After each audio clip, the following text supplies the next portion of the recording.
Dub Nation, how we feeling? Golden State Warriors fans, how are we feeling? I just had to, this is a little announcement real quick. T-minus 2 weeks. Yes, 2 weeks until the Warriors have their media day. Y'all get ready. Get the popcorn in hand for the next couple of weeks because I got a few Jonathan Kuminga updates, which are really interesting. And we're just talking some Warriors news and notes. What am I talking? Warriors news and notes. So let's get to it. And this is just a really interesting one. It may not take that long. So, oh my God. So I'm just going to be honest with you, Warriors fans.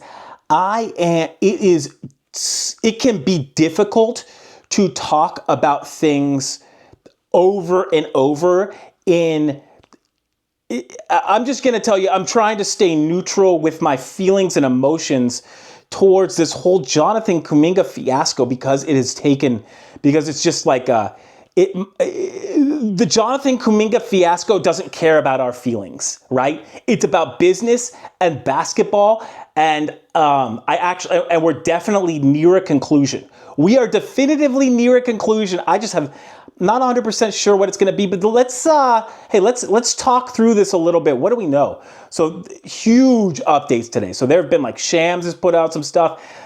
Tim, some ESPN dude as well. Multiple ESPN guys. Slater's come out with his 2 cents on the look. The Warriors sphere is buzzing about the Kuminga news. So let me just tell it to you. Okay, no, nothing's been signed by Kuminga. Okay, but the Warriors have increased their offer reportedly to 3 years, right around $73 to $75 million with a team option for the 3rd year.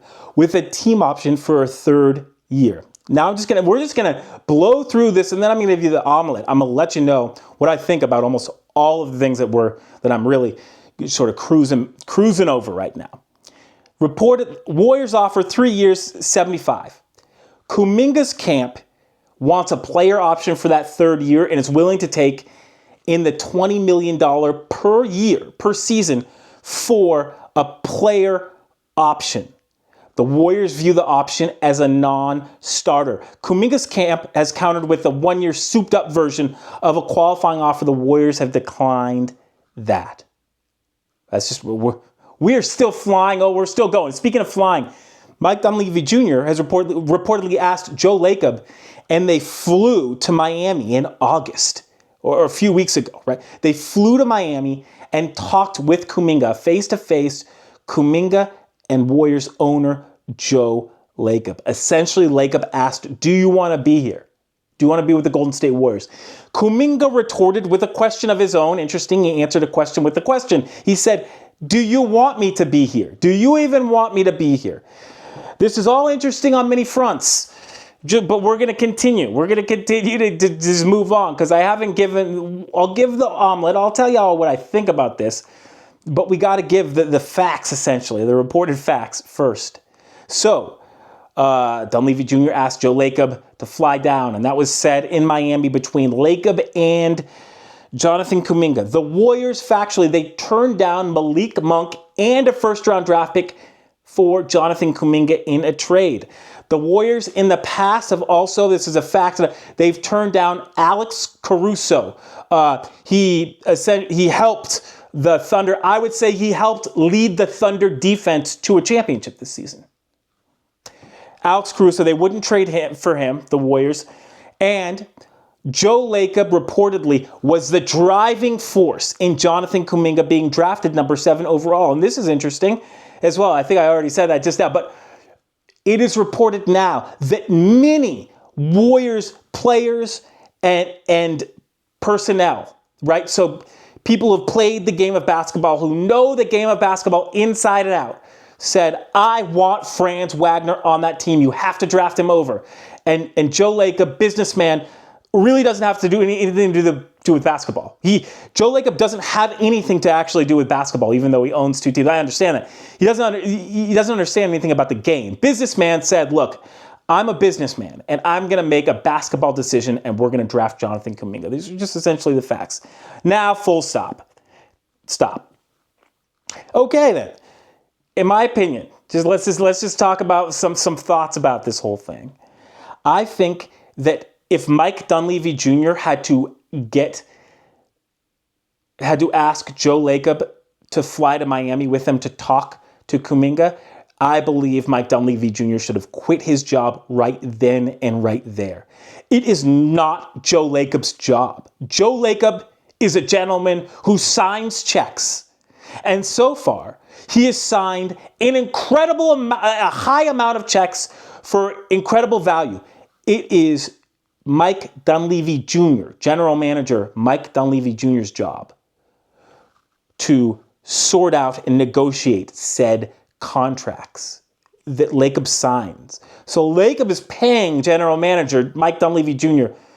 so that he doesn't have to negotiate these contracts. Mike Dunleavy Jr. has turned around and said, I need your help negotiating these contracts. Interesting.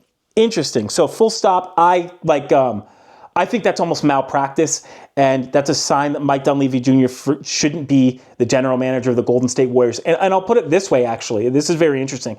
It said that Warriors coach Steve Kerr, who's been a pretty successful general manager in the past, really lobbied for Franz Wagner. If that's the case, I would say that right now, Mike Dunleavy Jr. isn't even close to the best negotiator or talent evaluator of his own team. And he's supposed to be the best one. He's a general manager. He's a GM. Buck stops there with him, right? I don't like what that says about Mike Dunleavy Jr., a guy who said that the Warriors will be active in the offseason. I mean, if you look back at what Mike Dunleavy Jr. said, and I'm actually not gonna look it up, but long story short is he uses something called weasel language, where and that's okay because a lot of general managers do that, but Mike Dunleavy Jr. is not very transparent and very up on the weasel language. So instead of saying we need to make moves this offseason, Mike Dunleavy said something to the gist of Dunleavy.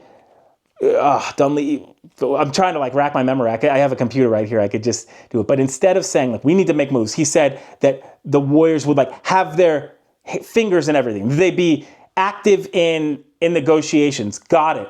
So it's as a cop out to not the full transparency. We need to move quick. We need resolutions to these things. Instead of that, he weaseled out a little bit and it's you know what? So, I really don't like what I don't like what Mike Dunleavy Jr. has done with the squad at all. The Chris Paul trade was horrific. He overpaid Jimmy Butler, and also Jimmy Butler was a desperation trade. The Warriors were dead in the water. Nothing else to do. So the one thing that he had to do or else get fired, he did, or else I don't know. It's not, I give him no props. He gets no rewards. He gets no points. Yes. So about the contract offer, 3 for $72 that the Warriors offered, I think that this could all be over if the Warriors negotiate a 3-year contract with a player option, a tradable contract, but with a player option because Jonathan Kuminga really wants that. Give him that player option for the 3rd season. Trade him in February.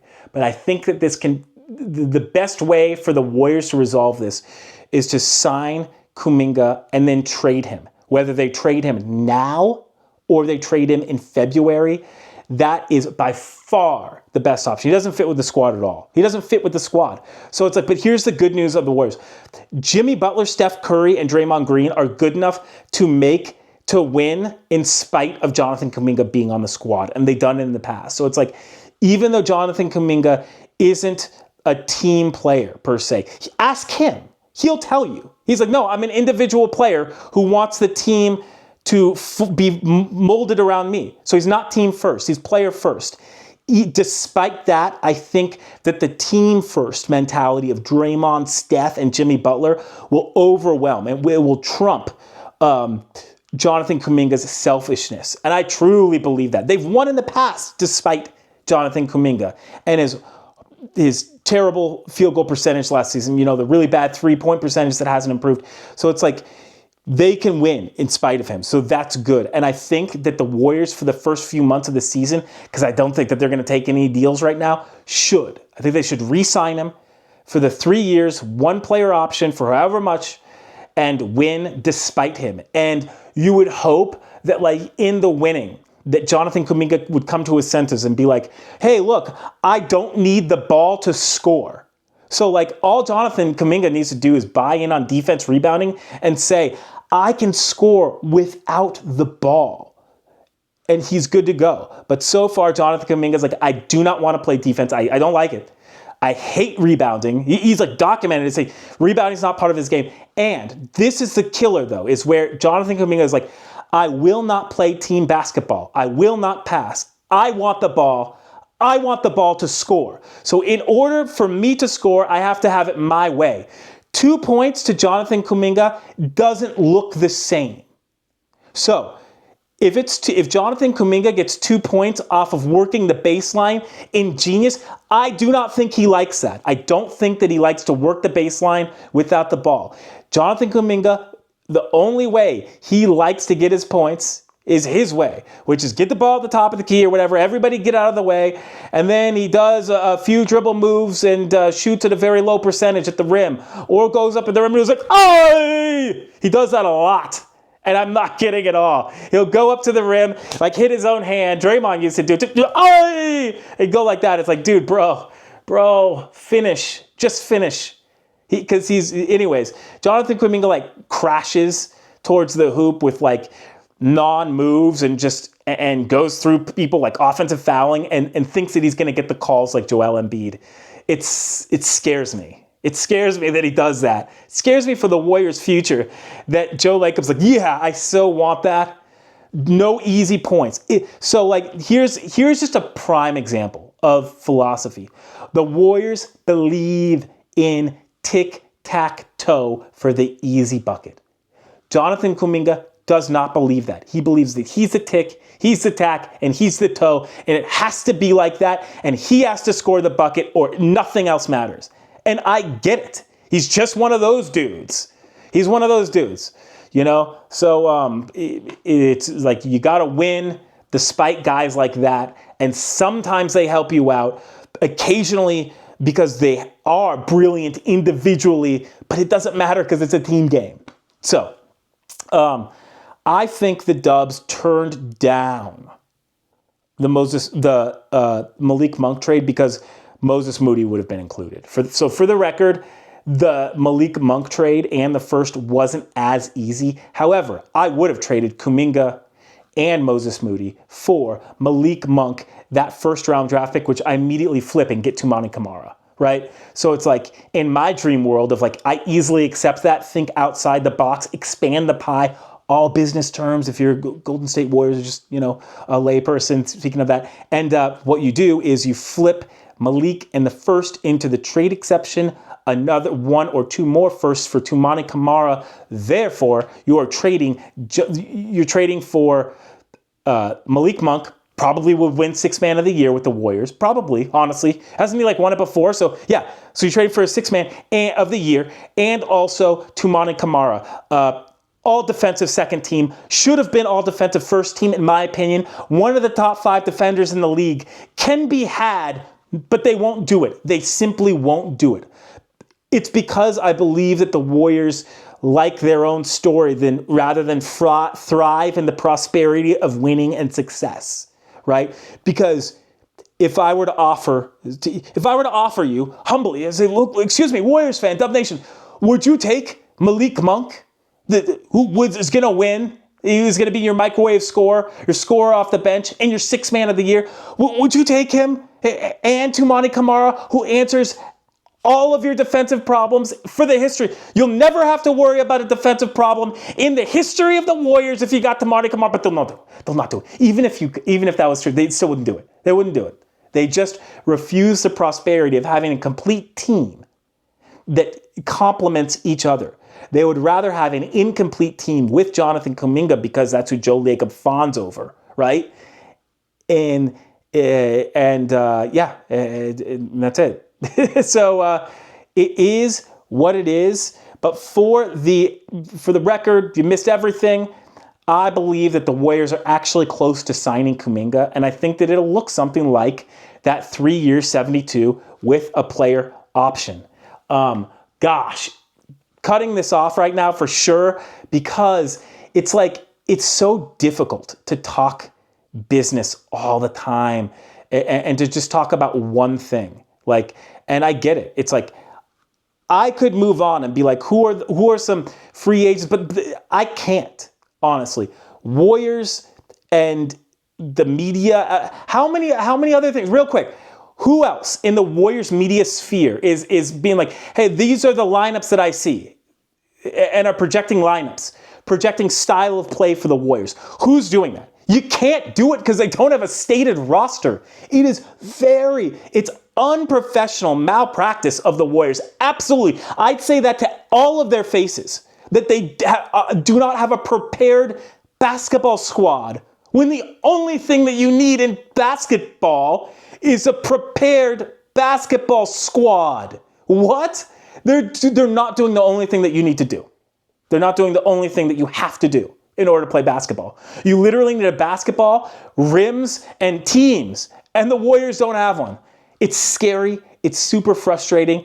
And I'll say this, to end this, go and watch my previous video. I'll link it. It is like it's uppity and saying essentially, despite all of this, you should still watch the Warriors because of Stephen Curry, and only because of Stephen Curry. Jimmy and Draymond a little bit, right? But oh my gosh, I digress. Hey, this has been I love talking about the Warriors, right? It is so frustrating talking about the same deal that has been sort of like, this has been years and years in planning in the making, like y'all. This is one of the biggest fumbles, negotiation and business-wise, that I have seen in a long time in the Golden State Warriors like history. Like, I mean, Steve Logan once refused to play for the Warriors. This reminds me of like a Steve Logan or Monte Ellis debacle. It's not good. It brings the vibe of the whole Warriors squad down. It brings C-Train Station's vibes down, man, because that's a reality. The reality is like in a league that are all full of killers training together, it is a fact that the Warriors are worse off. They are on the back foot. The Warriors are starting off the season bad vibes and on the back foot. Everywhere you don't want to be, specifically in the West, where the Houston Rockets, like the number 2 and number 3, like overall team last season, they don't care about winning. They only care about destroying the Warriors. That's a fact. And everybody knows that, and there's only Stephen Curry to defend the Warriors' legacy. It's sad. It's scary. It's malpractice by the Warriors. But hey, that's them. I'll be covering them, Warriors, through the dynasty and the downfall, right? But as long as we got Stephen Curry on the team, long as he's on that squad, the Warriors got a chance. Hey, until next time, of course, for your Golden State Warriors content, like, follow, subscribe. Hey, comment below. Comment, what do you think is going to happen with the JK situation? Comment, and I'll see you next time at C-Train Station. Have a good one.